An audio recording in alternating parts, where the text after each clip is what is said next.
Hello दोस्तों, तो आज हम एक नए चैप्टर के बारे में, ज्योमेट्री का एक नया चैप्टर है जिसके बारे में हम बात करने जा रहे हैं। ज्योमेट्री। ज्योमेट्री। जियो मीन्स होता है भू और मेट्री मीन्स होता है मापन।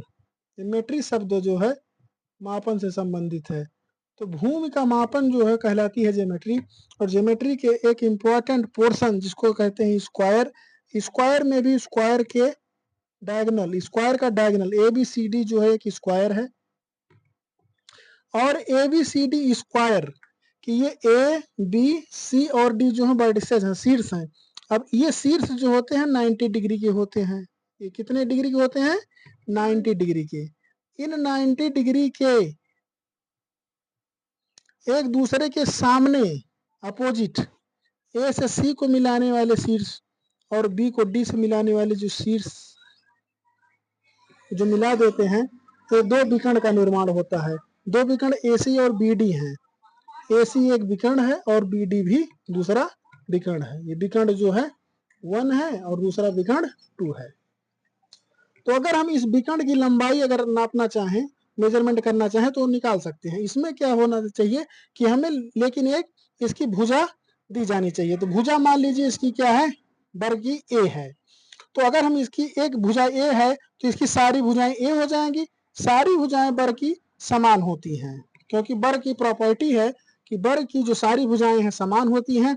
और वर्ग के जो वर्टिसेस पे बने हुए कोण हैं, इनके शीर्ष पे बने हुए कोण चारों बराबर होते हैं। और वो कोण जो होते हैं 90 डिग्री के होते हैं, मतलब समकोण बनाता है। और ये दोनों विकर्ण हैं एक दूसरे को 90 डिग्री पर इंटरसेप्ट करते हैं, इनसे इंटरसेक्ट करते हैं। तो देखिए यहाँ पर ये 90 डिग्री है, ये भी 90 डिग्री है, ये भी 90 डिग्री है और ये भी 90 डिग्री है। तो इस प्रकार से आप देख रहे हैं जो दोनों विकर्ण हैं आपस में एक दूसरे को 90 डिग्री पर इंटरसेक्ट करते हैं और आधे आधे पर इंटरसेक्ट करते हैं। इसलिए मान लीजिए कि इसी ओ बिंदु पर काट रहे हैं तो इस ए ओ की लंबाई जो है ये ओ सी की लंबाई के बराबर है। ए ओ की लंबाई जो है ओ सी की लंबाई के बराबर है। तो इस प्रकार से हम देख रहे हैं ए सी विकर्ण जो बना हुआ है दो प्रकार की भुजाओं में बटा हुआ है, ए ओ प्लस ओ सी। ए ओ प्लस ओ सी के बारे में है। अब ए सी की लंबाई अगर हमें ज्ञात करना हुआ तो इस प्रकार से ए सी जो है एक समकोण त्रिभुज का विकर्ण है, ए डी सी। देख रहे हैं ए डी और सी में ये जो है विकर्ण है और ये जो है इसकी भुजाएं हैं ए। अगर ये विकर्ण है तो ये समकोण त्रिभुज का जो है ये विकर्ण जो है यहाँ पर कर्ण बन जाएगा, हाइपोटेनियस हो जाएगा। अब इस हाइपोटेनियस को आप निकालने के लिए समकोण त्रिभुज में पाइथागोरस प्रमेय लगाएंगे। तो ये कर्ण जो होता है ए सी, कर्ण का वर्ग बराबर जो होता है आधार का वर्ग